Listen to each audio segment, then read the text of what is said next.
Well, good afternoon, everyone. On a rainy day, I'm Tom Landy, Director of the McFarland Center for Religion, Ethics, and Culture. I'm happy to have you all here today. The McFarland Center sponsors lectures, concerts, conferences, all sorts of special events on issues of meaning, morality, and mutual obligation. Our events are posted online, as today's will be. This year, given the divisive political context, I think more divisive than in my lifetime, we're looking in a number of different ways at religiously and ethically based calls for resistance in America today, while also asking how and where we can find common ground with people with whom we disagree politically. Earlier this month, we hosted a talk by the Christian ethicist Julie Hanlon-Rubio. It's now online at our website, holycross.edu/McFarland Center. She suggests ways that we can find common ground on controversial issues in what she calls the space between the personal and the political, in our local communities and our intermediary associations. You'd be hard-pressed to find a more controversial or divisive issue than abortion today in America. It's played a determinative role in election outcomes right up through last November, and it's reshaped American political allegiances. Today's guest speaker, Charles Camosy, suggests, even on abortion, that there is more common ground than we think. Charlie Camosy is an associate professor of theology at Fordham University and author of Beyond the Abortion Wars, A Way Forward for a New Generation, published in 2015. Committed to fostering intellectual solidarity between political and ethical approaches to difficult conversations, he's also author of Too Expensive to Treat, Finitude, Tragedy, and the Neonatal ICU, Peter Singer and Christian Ethics, Beyond Polarization. It's remarkable bringing those two together as a nice, brave step. And For the Love of Animals, Christian Ethics, and Consistent Action. He's founder and co-director of the Catholic Conversation Project, a group of young theologians who attempt to transcend the left versus right divide. He's an editor and contributor for CatholicMoralTheology.com, a board member of the College Theology Society, and Democrats for Life. Charlie is part of an international working group exploring how Catholicism, Islam, and secular liberalism can productively interact in the public sphere with regard to difficult ethical issues related to science and bioethics. His talk today is one of the Deichmann Family Lectures on Religion and Modernity. We're grateful to John Deichmann and his family for making it possible for us to be here. So please welcome Charlie Camosy.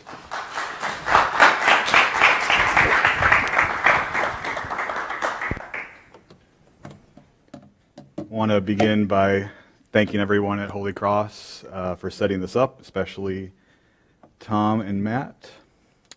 I've admired Holy Cross from afar for many years, and I'll say a little bit more about that in a moment.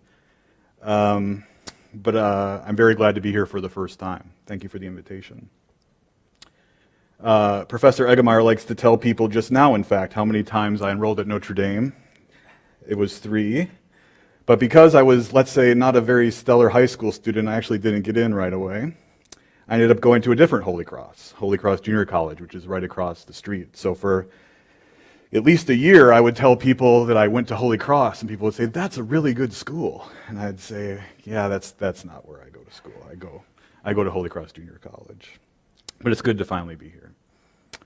I have a few things to say this afternoon. I need to sing for my supper. But the main reason for my being here tonight is interaction and dialogue, selfishly anyway. And I look forward to hearing about your views on these topics way more than I look forward to my remarks. But I will talk for about 40 minutes or so, I think, and then hopefully we have a solid amount of time for interaction. If I finish this presentation and you don't have lots of difficult questions for me, I won't have done my job. So, in the title of the talk, I refer to the abortion wars, and in my book, the abortion wars. What are the abortion wars? Maybe you've heard that our federal government is now more polarized, right and left polarized, than at any time since Civil War Reconstruction.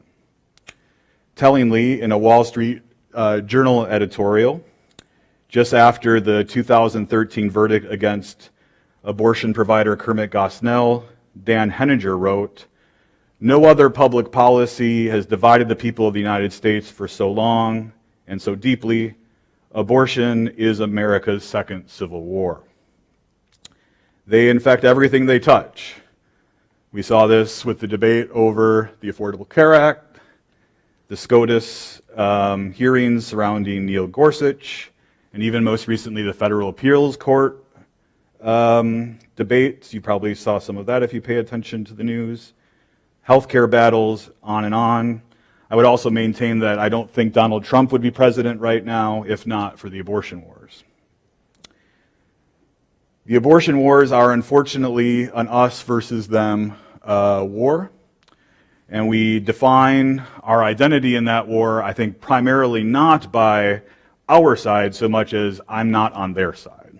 So we define ourselves by opposition in this binary imagination, a priori against the other. To get a taste of how deep, some specifics about how deep the division and polarization is, at least in some quarters, here are 4 particularly telling examples, in my view, that I could have selected from literally innumerable stories that could have made the same point. Let me make sure I got it right here. So, in March of 2013, the Student Government Association at Johns Hopkins denied their local pro-life student group official club status. They claimed that being pro-life violated their harassment policy and directly compared pro-life students to white supremacists. In March of 2010, pro-life Democrat Bart Stupak, who I'm excited to say will be coming to Fordham, if you want to come down next spring, who had just led the charge to add substantial pro-life provisions to the Affordable Care Act, was mocked as a, quote, baby killer by his Republican opponents because they believed the bill covered use of the morning after pill.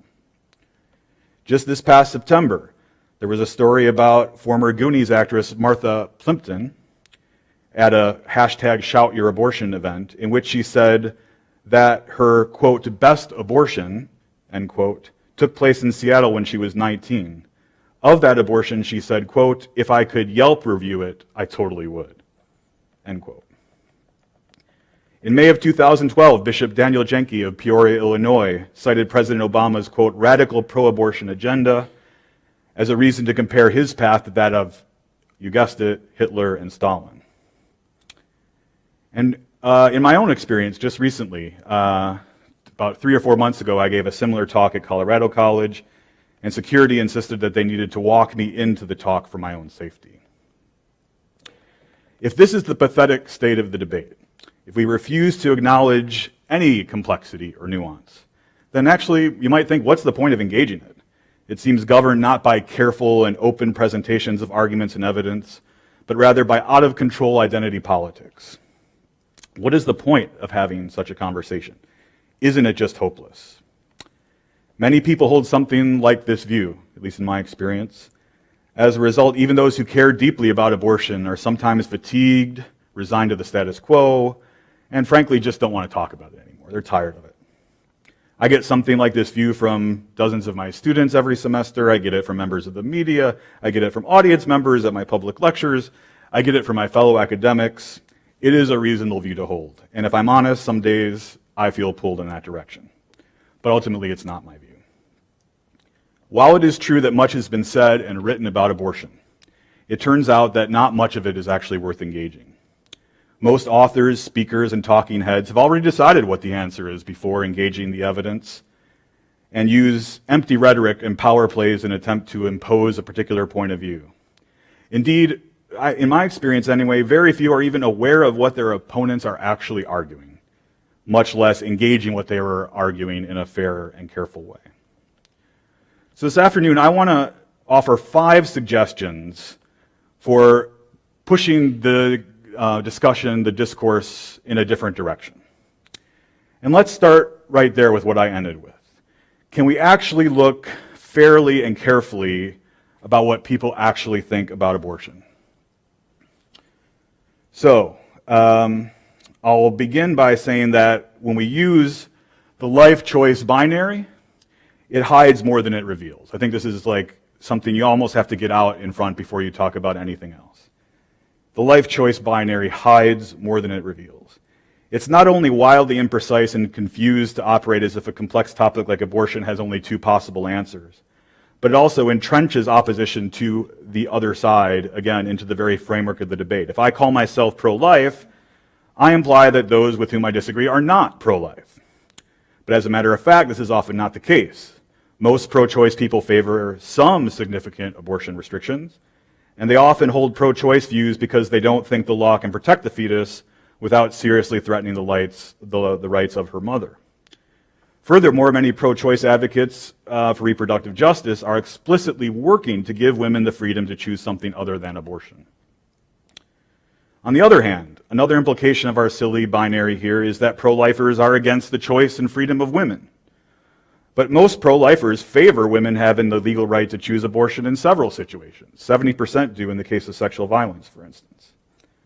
Furthermore, many pro-lifers argue that Roe v. Wade has actually allowed the coercion of many millions of women into having unwanted abortions.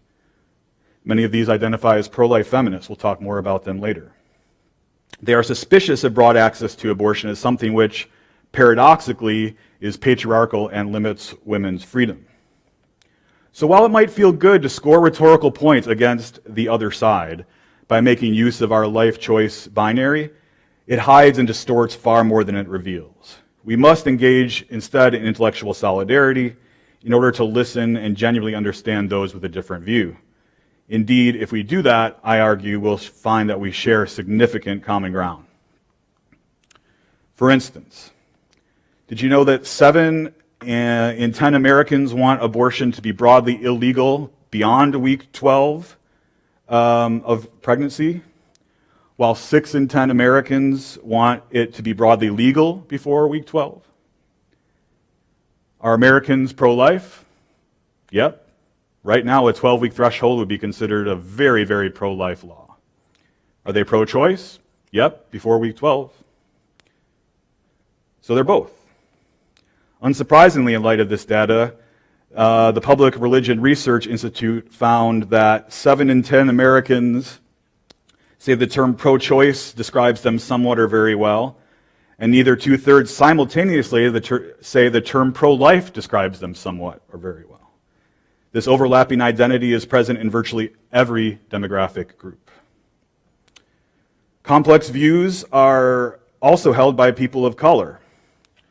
Indeed, African Americans and Latinos are more skeptical of abortion than whites overall, especially white liberals, though most identify as pro-choice. Again, our binary hides more than it reveals.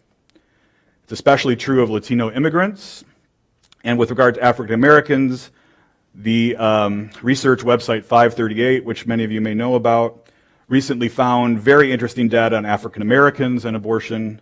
It says, quote, this just came out a few months ago, I think. In 2015, 74% of whites favored abortion rights, and in 2017, that number was 83%. Black Democratic voters have also increased their support for abortion rights over the last decade, but continue to lag behind the percentage of white Democrats who favor abortion rights. Views on abortion among black Democrats, who are less likely than white Democrats to identify as liberal, haven't substantially changed over the last 2 years. In 2015, 64% of black Democrats thought abortion should be legal, and in 2017, that number had only moved to 66%.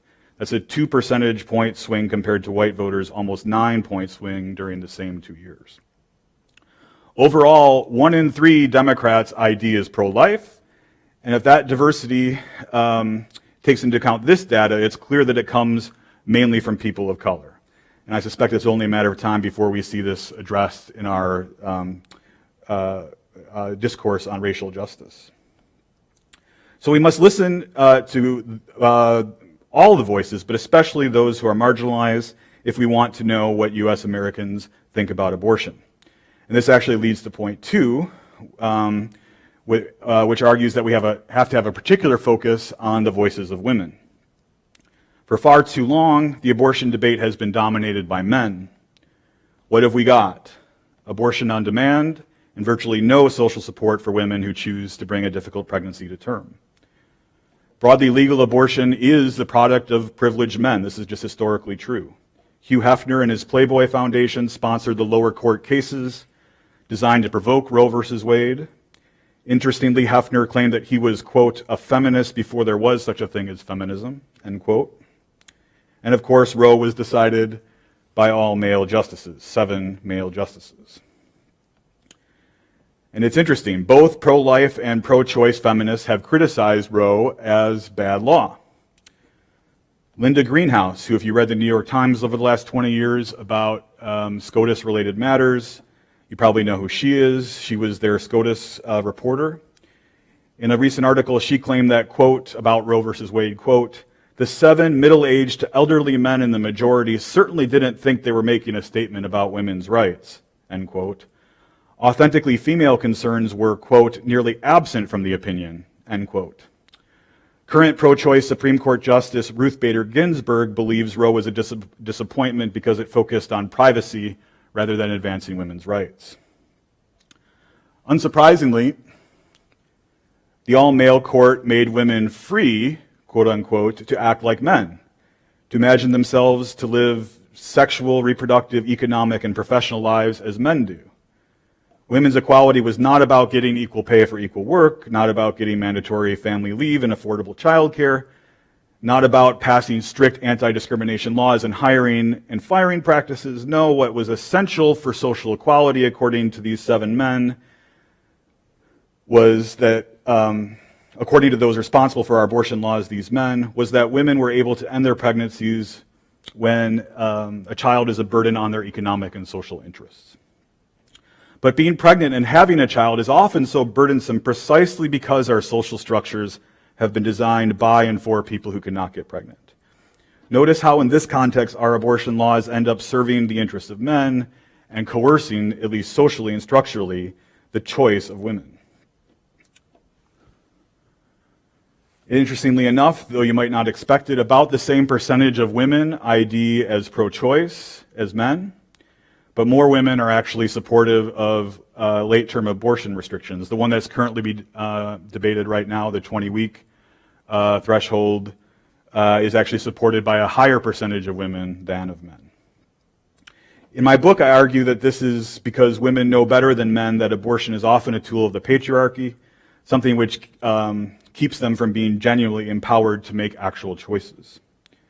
And we can talk more about this in the question and answer if you like. But for now, I just wanted, it's one thing to have a man up here talking about this. I wanted to hear from women in this presentation, particularly with regard to the explosion of pro-life feminism in the last year or two. And so I'll just take about 5 minutes or so just to scroll through some images and some text without me speaking.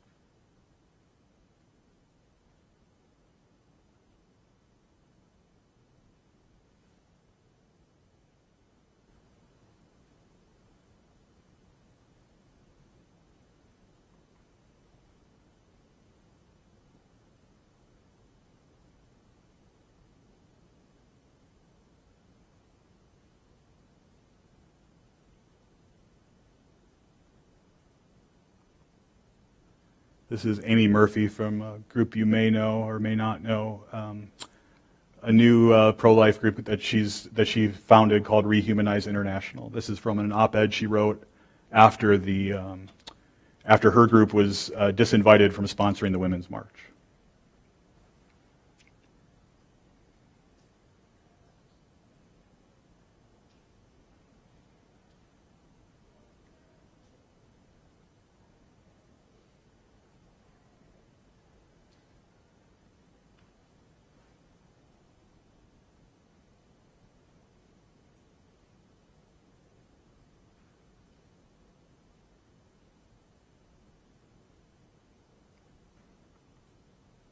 More from the same op-ed.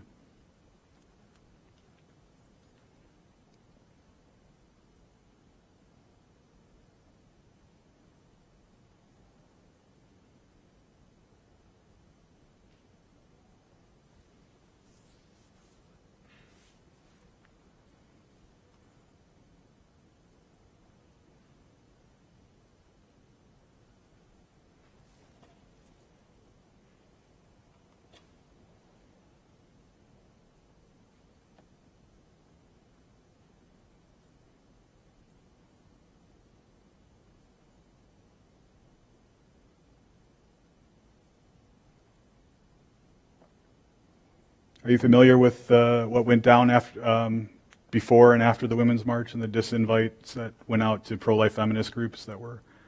So basically, well, you remember the Women's March. It was kind of like an anti-Trump administration march, and it professed to be inclusive of all different people that wanted to engage in such protests. But when it was learned that pro-life feminist groups were co-sponsors, the leadership got a lot of pressure to disinvite them, and Amy Murphy's group was one of those who was disinvited. And as a result, she was invited to write this op-ed. There were other groups as well who were disinvited. It was actually, I think, it totally backfired. I think it was a glorious moment actually for pro-life feminism. There's no way this op-ed even gets written unless they get disinvited. So that's number 2.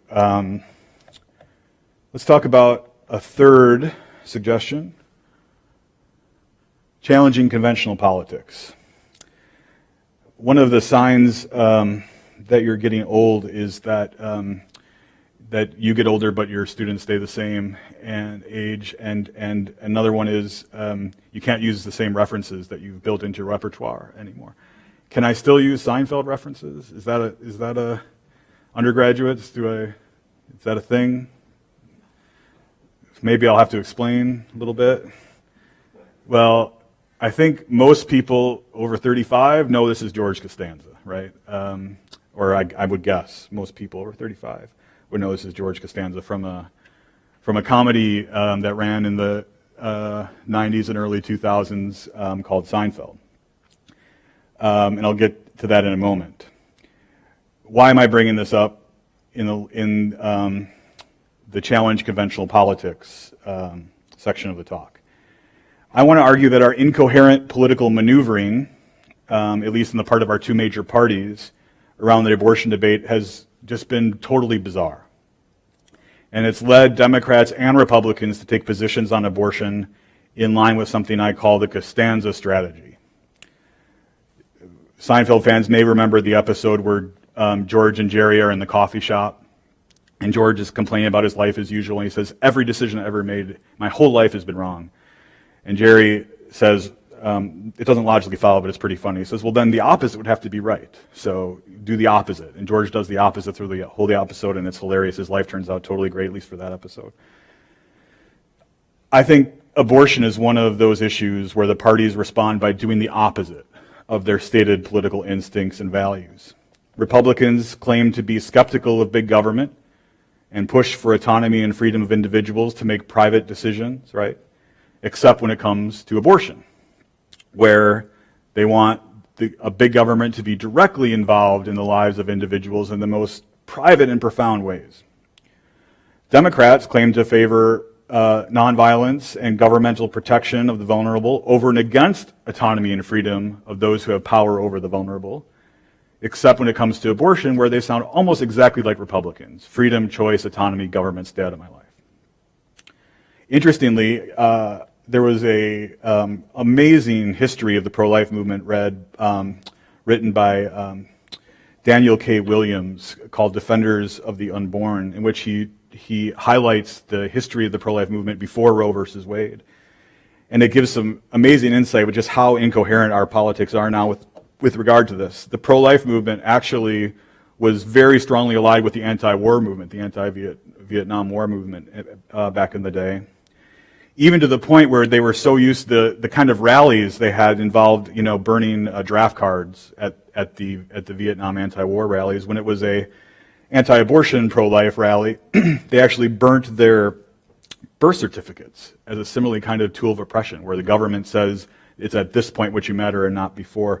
So the similar tool of oppression, a kind of ritual burning, took place. It's an amazing book if you're interested. It totally turns on its head what we think of as just the obvious abortion politics that our right-left binary teaches us.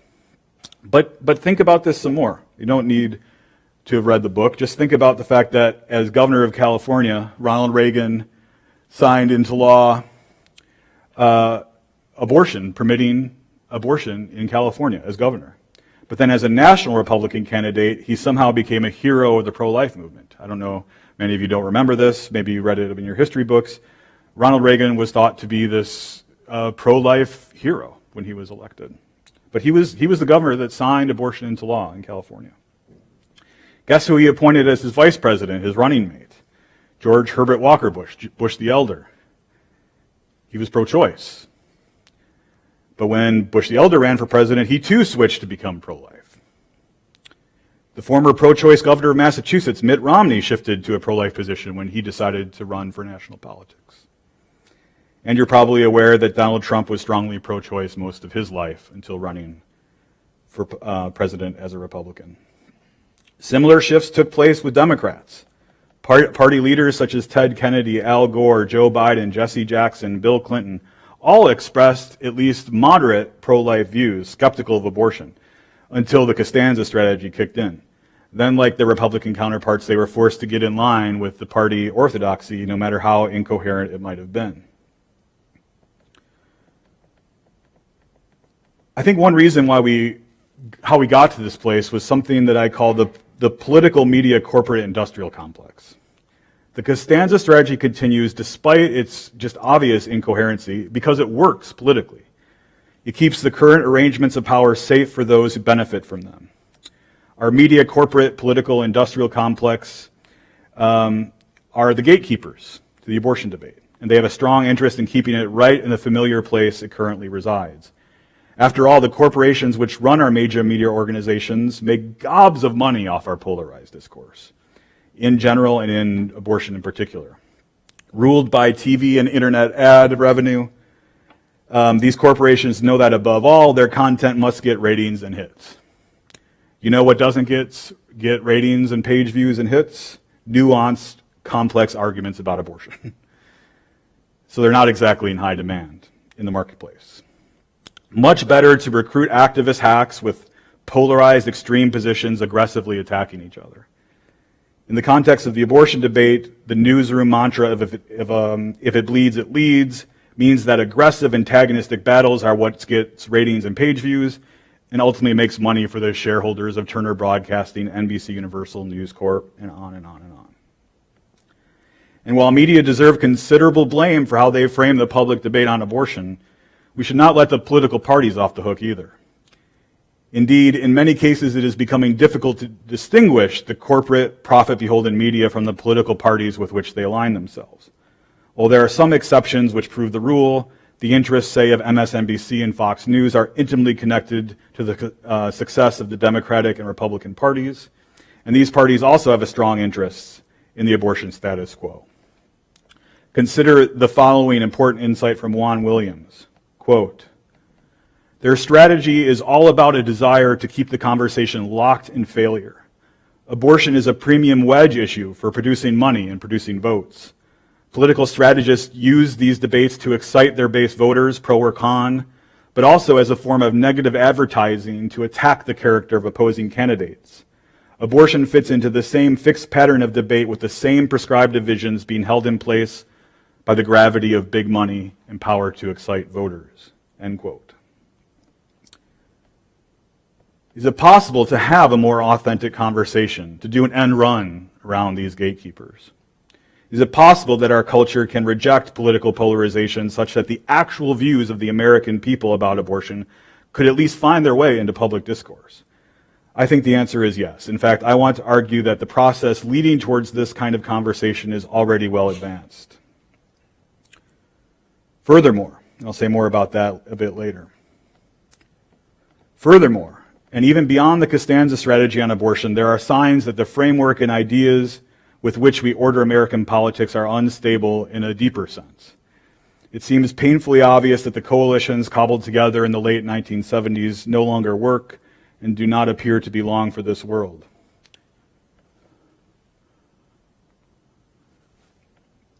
The idea that we can divide the political world neatly into those who are either for small or big government, or between those who are for either traditional or progressive values, actually doesn't fit or do justice to the complexity of what real people actually believe. As this becomes more and more obvious, the uneasy alliances made 2 generations ago seem to be falling apart. In response to a recent Tea Party loss in a Mississippi primary, for instance, Eric Erickson noted, quote, "It's getting harder and harder just to say what a Republican is these days," end quote. I think that's profoundly correct. Hillary Clinton, had she been elected president, would have given Bill Kristol a run for his money when it came to war hawkishness. And speaking of money, she was just as beholden to corporate and Wall Street money as any other kind of politician, including Republicans.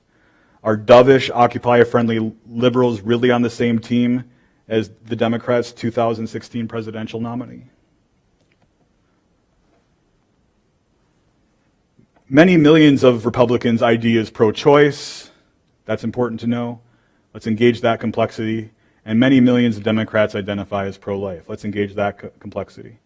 The unstable coalitions of these diverse constituencies that we call Republicans and we call Democrats were artificial when they were created 4 decades ago. Today, despite the life support they receive from national media, still largely using the 1970s to frame their stories, are on the verge of falling apart. From immigration to healthcare reform, this instability will have a dramatic impact on the way we think about many issues that we imagine to be polarized and intractable. Abortion, I believe, is one of them. Okay, so that's number 3. I think if there's one good thing to come from Trump's election, it's that it might have accelerated the process by which these categories are being destabilized. So this may seem too simple, but I'm a Christian theologian, so I wanted to make sure to talk about this. I have four strategies for how to love one another within the context of abortion discourse. The first is what I call intellectual solidarity.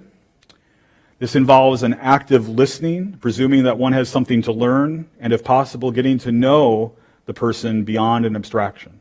It means never reducing others' ideas because of their race, gender, level of privilege, sexual orientation, or social location. Similarly, it means never reducing them to what you might consider their secret personal motivations. Instead, it means giving your partner the courtesy of carefully responding to the actual idea or argument that she is offering for your consideration. That was number 1 of 4. Humility, I think. We are finite, flawed beings that are prone to making serious mistakes. If the Charlie Camosy of 20 years ago would have heard the talk I'm giving now, I don't think he would agree with it at all. We need to enter into discussions and arguments with this at the very front of our minds, ready, in fact, to reserve the right to change our mind. Not only being comfortable with challenging someone's point of view, but allowing our point of view to be challenged. And again, reserving the right to change our mind when our argument is shown to be problematic. This is a big one. Can we just stop with defense-building words and phrases in these kinds of debates? It might feel good again to score the rhetorical point, to get the love from your side in this war. But doing so is one of the major contributors to our problematic discourse. Can we simply stop using words and phrases like radical feminist, war on women, limousine liberal, prude, heretic, pro-abort, anti-science, anti-life, and so on? Instead, let's use language instead of language that builds a fence. Let's use language that draws the other into conversation with us. It can lead to an actual fruitful exchange of ideas. And finally, let's lead with what we're for and not with what we're against when we engage. This doesn't mean that we don't talk about what we're against. It means choosing very carefully what we lead with.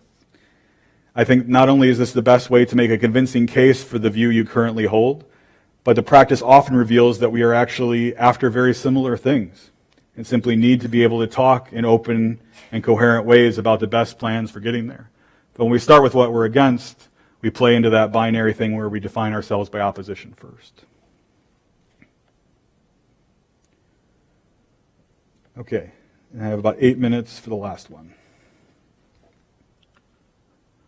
Beyond the life choice binary. So when I talk to my bioethics students, both undergraduate and graduate, and we talk about this, I often say, after we talk about what we just talked about, I say, okay, so what do we use instead of life and choice? What kind of categories do we even use to even talk to each other about this? And I actually thought long and hard about that when I wrote my book, and I ended up not knowing what to use. So I used, because it's so embedded in the way we talk about it, at least the way I was kind of formed in talking about it, that I didn't really know what else to use at the time. And so I used pro-life and pro-choice, but I put them in scare quotes in the book throughout, saying trying to signal that this is a really, really imprecise way of talking, but I don't know what else to use.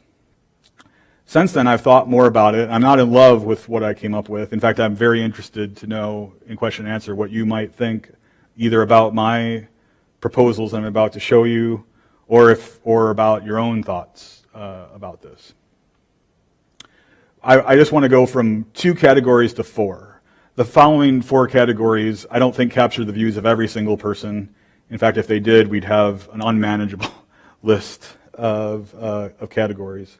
But I think they just capture, by orders of magnitude, people much, much better in what they actually think about abortion, and might be a way of thinking about this. So there are 4, I have proposed 4 new categories. First is what I like to call abortion-friendly, or abortion as a social good. Someone in this category would currently ID as pro-choice, but specifically because abortion rights are in some sense a positive thing. A good example of folks in this camp would be those who wrote and supported the Democratic platform on abortion right now, which talks about abortion rights as core to the health and well-being of all men, women, and children. The second category is what I call abortion permissive. Currently, someone in this category also IDs as pro-choice, but they do not think of abortion rights as good things. They think abortion is morally problematic, perhaps even terrible, but nevertheless think it should remain broadly legal as the lesser evil. Perhaps they think making abortion illegal would only make the same number of abortions unsafe. Perhaps they have a libertarian skepticism about the role of government getting so intimately involved in the reproductive lives of women. A good example of someone in this category, I think, would be Ohio Representative Tim Ryan. I don't know if you know him. He was, until recently, or at least fairly recently, he identified as a pro-life Democrat. And as a board member of Democrats for Life, we were sad to see him go. But his reasons for going were he wanted to become a national candidate. In fact, you may, if you follow politics in the nerdy way that I do, you may know that he was running against Nancy Pelosi to be the minority leader, and lost. And I think this is speculation on my part, but I think it's informed speculation. I think he probably couldn't have been taken seriously in that attempt if he identified as pro-life. But he's definitely not someone who thinks that abortion is a good thing. He has other reasons for being pro-choice. 3, we might call it consistent life, or as some people are now referring to it as whole life. Some people are calling it Pope Francis on abortion. Someone in this category IDs as pro-life and wants abortion to be broadly illegal, but also explicitly and consistently connects their pro-life values to other political issues. Many would support government programs like paid family leave and support for affordable child care, which would help mothers in difficult situations where abortion takes place disproportionately. Many would also connect their views about respect for life, nonviolence, and concern for the vulnerable to other issues: healthcare reform, war, the death penalty, welfare programs, and more. Pope St. John Paul II, especially in his great encyclical, The Gospel of Life, falls into this category, in my view. By the way, if you haven't read Evangelium Vitae, it is consistent life. If you didn't think it was, that's surprising to you. I encourage you to read it. He's very, it's interesting in light of what Pope Francis is doing with the death penalty now. Evangelium Vitae is totally against the death penalty. Anti-abortion, someone in this category also IDs as pro-life, but limits their primary political concerns to making abortion broadly illegal. Many are small government conservatives who are skeptical of big government programs which coerce citizens to help others and crowd out small, local, diverse, and more nimble institutions, what Julie calls between the personal and political. Speaker of the House Paul Ryan, I think, is a good example of someone who holds these views. Again, I don't think these categories capture the views of every single person. You might not fit perfectly in one of them. And I think they could be broken down even to more specific categories. The abortion permissive category, for instance, includes very different kinds of people. Everyone from those who want abortion to be broadly legal, say, in the early part of pregnancy, to those who want abortion broadly legal for most or all of pregnancy. Those are two very different positions. They would both fit, I guess, in number 2, or could fit in number 2. So you could go even further on this. This kind of shift, though, I think would be good because it would be a more authentic framework, even despite the fact that we could go more. And I think it becomes unwieldy at a certain point. Maybe that's something I can hear from you about to see if you think it's worth going further or if it just gets unwieldy. But I think it would be good because to at least go this far, because we would say goodbye to our antagonistic binary, which artificially pits people against each other. If our cultural imagination changed to reflect more complexity, this would create the conditions for the possibility of creativity and even coalition building in abortion discourse and politics. Let me say that again. I think this would create the conditions for the possibility of creativity and even coalition building in abortion discourse and politics. For instance, many who currently identify as pro-choice, instead of defining themselves by opposition to the other side, could join those who currently ID as pro-life in supporting abortion bans beyond 20 weeks. At the same time, especially if it's abortion on the basis of gender or disability. This has killed many Democratic candidates, by the way, who've been trying to run since in special elections since the 2016 election. They get tied to the Democratic platform and get called out for these kinds of abortions. The 20-week ban, after all, would still be abortion permissive, right? It would still allow the overwhelming majority of abortions to take place. Most of them take place in the first trimester, up to week 12. And most of Europe, it's interesting to note, at least from my perspective, has restrictions well before 20 weeks. So I think the average is about 14. But they, of course, have more social welfare to support women. At the same time, those who currently ID as pro-life could, I think, join with those who currently ID as pro-choice in supporting government programs which broadly support women, especially the choice of women to keep the child. I think we have lots of common ground here, especially with reproductive justice, pro-choice thinkers and activists. But the reality of what people actually believe about abortion, I hope, if you take away one thing from the talk today, is actually just so complex. But I think that complexity actually makes things more hopeful. It's the simplicity, I think, that has got many of us in the mode where we're kind of tired of it and don't see the point. But it's time for this framework to go and move beyond the abortion wars to the obvious common ground that is just sitting there waiting to be found. And if my experience, especially of young people on multiple sides of the abortion issue, is anything to go by, I think we're already headed in that direction, and I feel very positive about the future. Thank you.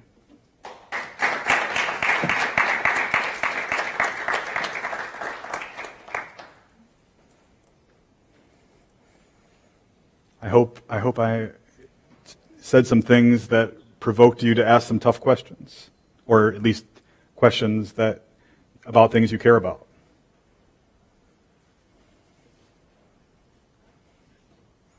Yes. Recently, the head of the Democratic Party, Tom Perez, said that there's no space, essentially, in the Democratic Party for a pro-life candidate. That was met with a lot of backlash in the Democratic. And so I'm wondering, how do you see a pro-life Democratic candidate?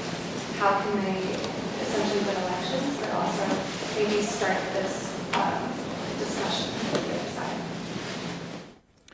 We went right to the heart of the matter. Things we think about a lot at Democrats for Life. So you sound like somebody that may have followed this pretty closely. You may remember that Tom Perez actually went to Omaha to campaign for a mayoral candidate there who was a pro-life Democrat. He campaigned with Bernie Sanders there, supporting the pro-life Democratic candidate. And then the gatekeepers of the party started the smackdown process. And then he said what he said, what you just described him as saying. He actually met with us after that, about 4 or 5 months ago, kind of a listening session. He didn't seem that engaged. Other people who aren't so beholden to, he's got his leadership position to worry about. Other people who aren't so beholden to holding on to their leadership position are much more interested in having those kinds of conversations. Keith Ellison, for instance, who lost out to him as DNC chair, is very interested in this. I'm blanking on his name now, but there's a Latino representative who's head of DCCC who took some slack for saying that we have to run and we will run pro-life Democratic candidates if we want to take back the House and Senate in areas where we lost ground. That's just math. If you just look around the country and you say, how are Democrats going to take back the House and Senate? They simply have to run pro-life candidates, at least in certain districts. And that's maybe where we start, and that's at least what we're trying to do. We're trying to say, you don't want this agenda, you want to push your agenda, you want single-payer health care, then you got to run pro-life Democrat candidates that support single-payer health care to get those kind of, especially if you want a 60-vote threshold in the Senate where Republicans can't filibuster. So that's one thing if we're just talking about what exists right now. But I think if we just hold on for maybe 10 or 15 years, where the people who are in college and graduate school today or law school today become in power, I think they're going to think much differently about this. I think a lot of people in power today are still fighting the culture wars of the 70s and 80s, and at least in my experience, my students maybe don't even know what those are, and if they do, they don't really care.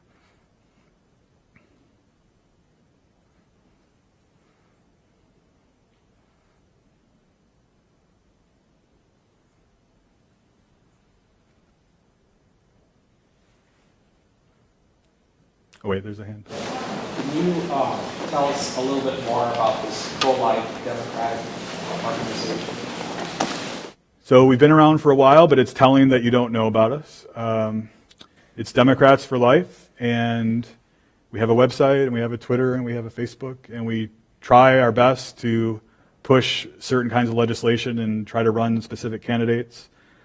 Governor John Bel Edwards of Louisiana, who's a pro-life Democrat, for instance, we were strongly behind and interact with him a lot. Governorships, too, I think are important to try to win, especially in the South and Midwest with pro-life Democrats. And we also try to support certain kinds of legislation that both protects babies and supports women. So the 20-week ban, the Pain Capable Act, which is being pushed again this term, even though Republicans do not have the votes to break a filibuster in the Senate from Democrats, is being pushed forward again cynically, in my view anyway, even though they know they don't have the votes because they want to get moderate Democrats on the record voting against this so they can run strongly pro-life Republicans against them and win those seats. What we're trying to do, instead of play those political games, say, let's actually try to pass the Pain Capable Act instead of playing those games. And we are suggesting, and we've suggested both last time when they tried to pass it and this time, let's pair it with legislation that supports women. So paid family leave, you may know we're the only developed country in the entire world that doesn't have some form of mandatory paid family leave. I was the beneficiary of paid family leave at Fordham after we adopted our 3 children a year ago. I don't know what we would have done without it. I don't know what we would have done without it. And we were in a much better situation than, obviously, situations that women find themselves in, which would lead them to think about abortions. So we're one of 8 countries in the entire world that allows abortion after 20 weeks without exceptions. And we're the only developed country in the world that doesn't have some sort of paid family leave. So we said, why not try to combine these together? Why not try to get some moderate Democrats who are they just want to pass some kind of paid family leave, and they're willing to take hits from Planned Parenthood and NARAL because they care so much about paid family leave. Unfortunately, the pro-life groups that we worked with that are much more powerful and moneyed and influential than we are beholden to the Republican Party. And so they basically said we would lose too many pro-life Republicans if we did this, because they care more about small government than they do about trying to actually pass the Pain Capable Act. But that's interesting, right? Because it gets back to Juan Williams' point that it actually, in a perverse way, Republicans have an incentive not to pass the Pain Capable Act, because it allows them each election cycle to say, oh man, we're only 3 senators away in the Senate, if we just get to 60 or 59 plus the president, we'll be able to pass this. And we get promise after election cycle after election cycle, and we don't see them fighting for the legislation when it comes right down to it. So pro-life Democrats we represent, 1 in 3 Democrats, but we don't have a lot of money, and we don't have a lot of infrastructure, and we don't have a lot of staff. It's all volunteer board. We have 1 half-time paid staff member. This is more information you probably wanted to know, but just that right there tells you something that's screwed up about our politics, right? The pro-life activist group for Democrats just can't get a foothold, even though 1 in 3 Democrats' idea is pro-life. Any kind of foothold, even a marginal kind of foothold. Yeah. I'm not sure if you know this, but how much governmental money goes into Planned Parenthood? And a hypothetical, what do you think would happen if, this is a little off topic, but if money, instead of going into Planned Parenthood, went into programs to support women who are in these tough situations, if all that governmental money going into Planned Parenthood was directed somewhere else to help these women who don't have the resources? Amazing question. That is a fantastic question. I don't mean to be hard just on Republicans. I hope you heard me being hard on Democrats too. And let me give you an example of another reason why we should be hard on Democrats. So something like this was actually proposed in the debate over Planned Parenthood defunding. I think it was Trey Gowdy said, okay, let's triple the money we currently give to Planned Parenthood, and we'll give it to federally licensed community health centers that don't do abortions. You okay with that? Democrats were not okay with that. So that shows, again, I think, just how much the abortion wars poison our discourse on this. That even triple the money that we currently give to Planned Parenthood. And actually, the community health centers often have many more services than Planned Parenthood does. So it's a canard, first of all, that Planned Parenthood does some of the things that they say they do, including mammograms. You often hear this thrown out like, oh, they're bad, horrible pro-lifers, they don't want women to get mammograms. No Planned Parenthood center in the entire United States even has a mammogram machine. The best they can do is refer to somebody else to do mammograms. So actually the care that these women would get at these federally licensed community health centers would actually be much better, plus triple the money. But it still was not enough to move people because abortion. You've been wanting to get in for a while. I'm interested in your argument in the ways you've spoken about differences of public opinions not being binary, but in some ways abortion seems like a quintessentially binary decision. You're saying, if you're a person who says this is about human life, and you're taking human life, does it make that much of a difference whether it's 18 weeks or 20 weeks, or does it? How do you work with that part of the argument with abortion seems a quintessentially binary question? Well, it is, I think, philosophically and theologically, I think you're right. But if you just look again at what Americans actually think, just go back.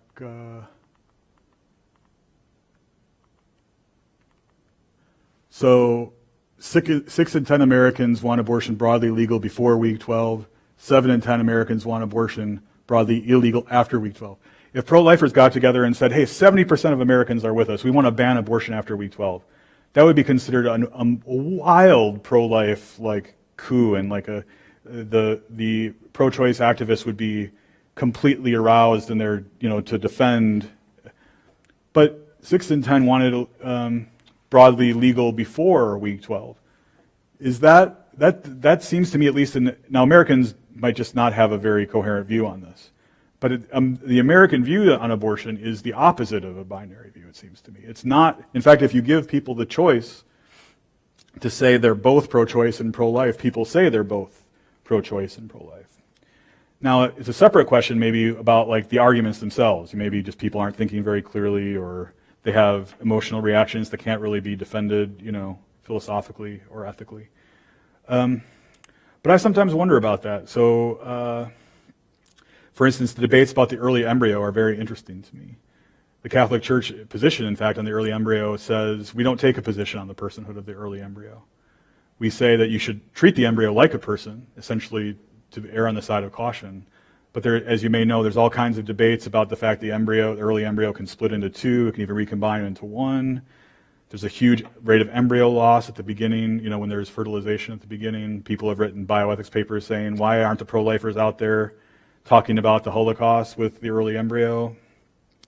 So, and even go more in depth than that in criticizing that view.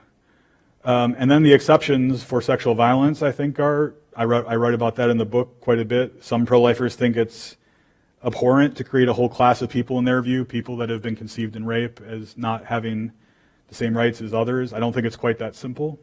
But 70% of pro-lifers, people identify as pro-life, want that exception. And actually, I don't know about you, but if I ever identify as pro-life with somebody, one of the first questions I almost always get is, well, what about rape or sexual violence? It's almost always, probably about 75% of the time, that's one of the first things that somebody says to me. So if pro-life, and it's actually one of the things that has a chance of killing the 20-week ban, even if they had the votes for it, is trying to figure out what the law should be about having a sexual violence exception. How does one have a sexual violence exception? How is that mandated legislatively and legally?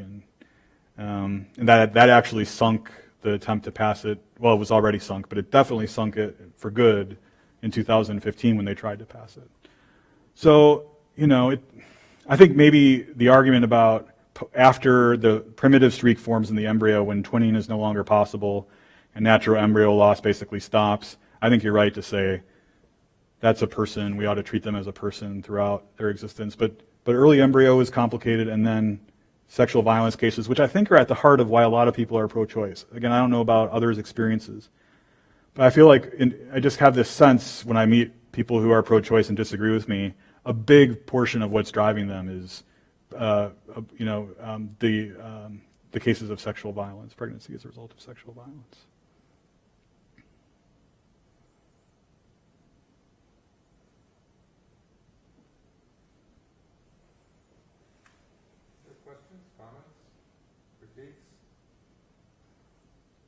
Someone tell me I'm wrong. I want to hear a criticism. It's an academic event, right?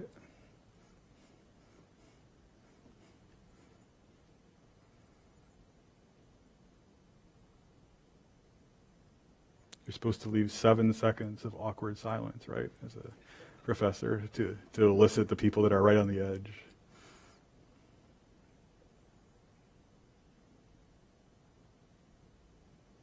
Yes. I think it was Daniel Henninger, I don't remember the exact quote, but I think he said this is the most divisive issue since the Civil War. If he hadn't said it. Yeah, that's it right there. Yeah, America's second Civil War. And maybe a reason for that is something that some definition or understanding there's a presupposed in your talk that wasn't addressed directly. What exactly is it that we're talking about? In other words, the reason it's as divisive as the issue of slavery was is that kind of foundational issue. And it struck me that those 4 alternative terms that you put up there, at least 3 of them, if not all 4, could have applied to slavery as well. And so the underlying unresolved question is, in the case of slavery, at what point does a society say that this is a whole, this is a fully a human being? I mean, slavery is a social good, slavery permissive. There's actually a book to be written about this, if somebody would be brave enough. I don't know if somebody, it would just be a really brave book to write, but.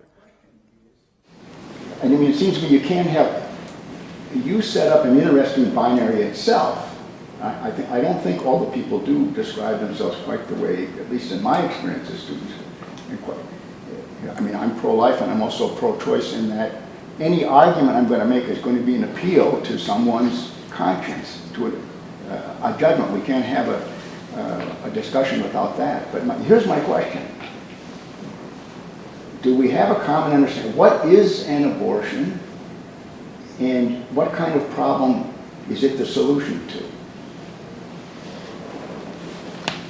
Yeah, I was at pains to address those questions in my book, and even if I had done it in a way that would have been hyper-comprehensive, it would have been a multi-volume book.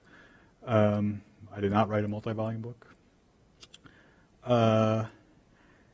My goals for the talk tonight were more modest. It was to say, despite those unresolved questions, we still can, if we shift how we think and talk about abortion, it could be a very different kind of conversation.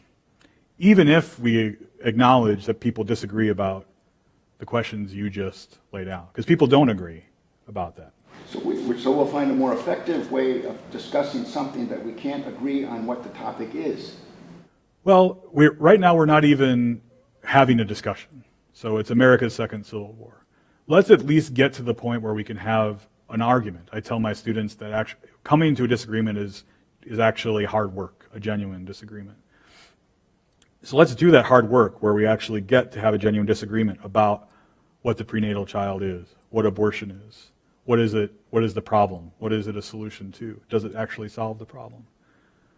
I think that's the kind of, I'm trying to help, and I'm not the only one doing this. One of the reasons I'm so hopeful is there are lots of people I know who are pushing this, including the women that I hopefully let speak for themselves earlier, to get to the point where we can actually have those detailed conversations. Because one of the things that I've been struck by as both an academic and an activist is how little the academic questions you just raised are ever even like mildly touched on in the activist world. Like those questions are totally uninteresting to activists. So, because they're trying to use power to impose a point of view, political power to impose a point of view.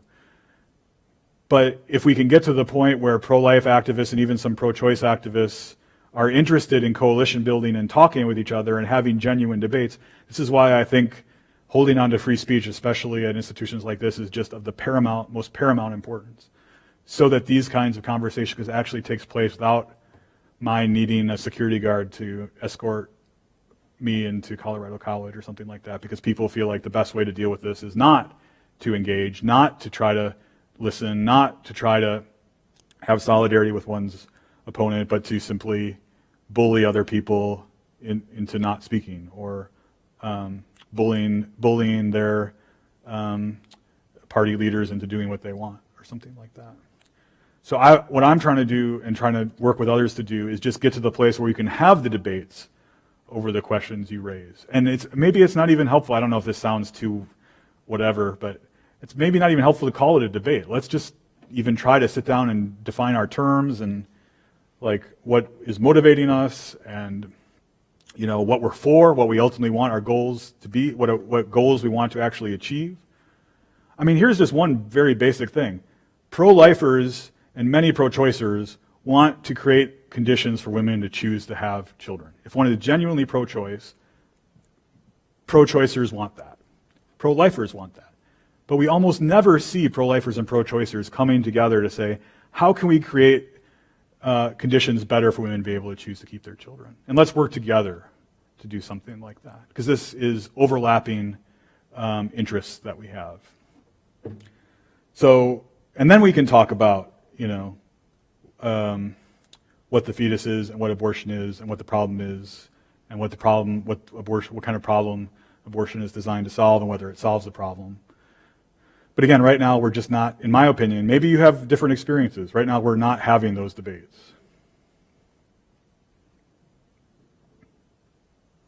We heard from you already. Did we hear from you yet? I don't think so. Yeah.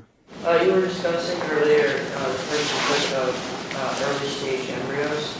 I know that a big part of the abortion debate comes down to when people see the fetus or embryo as becoming life and becoming a person.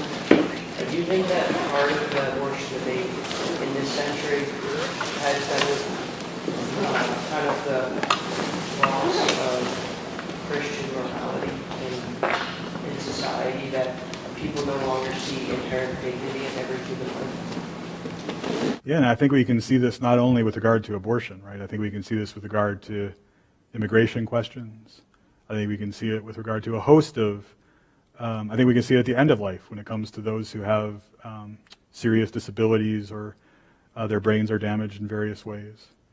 I do think a loss of the sense of the inherent dignity of the life of a person is at the heart of this in many ways.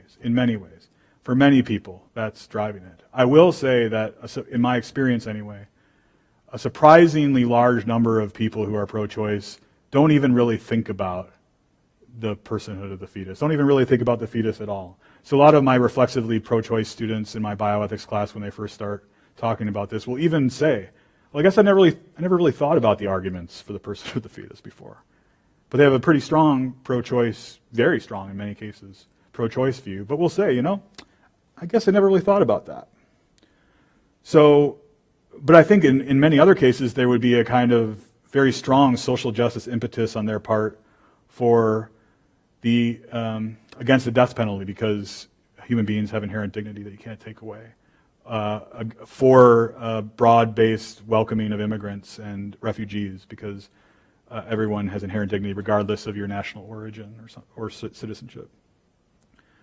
So for some people, I think you're right, but for others, I think it's these kind of camps in the binary war that actually these people are, in my view, very primed for the argument about the inherent dignity of the person, but because of the camp and the echo chambers in both camps, maybe don't even, like I said before, don't even really know at a basic level what their opponents are arguing. And even when they hear it, they say, well, no, that's not, of course we know that's not the case, because Republicans don't care about the dignity of the human person. Look at their views on immigration, look at their views on the death penalty. This must be about misogyny or about controlling women or about sex or something, because we know they don't really believe in the inherent dignity of the person. Yeah. Since you mentioned the fact that you have adopted children, I've always been struck by the fact that the same number of abortions that occur each year match the same number of couples who want to adopt. Did you ever come across that? Boy, I didn't know that the numbers match that exactly. That's fascinating to know. I didn't know that. I mean, I do know that there's 1 million abortions every year, and I know that a lot of people want to adopt, including my wife and I. We spent years trying to figure out exactly what we wanted to do.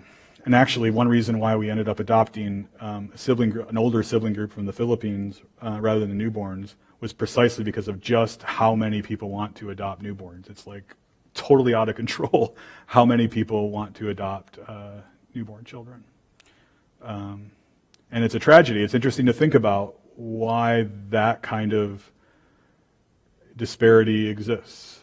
Part of it is, in fact, the red tape that I've gone through it on multiple levels that exists to adopt. And some people say, well, I don't want to go through that, or I can't imagine my child living with somebody else, or something like that. So I think part of what I argue for in my book is a total rethinking of how we do adoption as a way of trying to find common ground and reduce the abortion rate as well.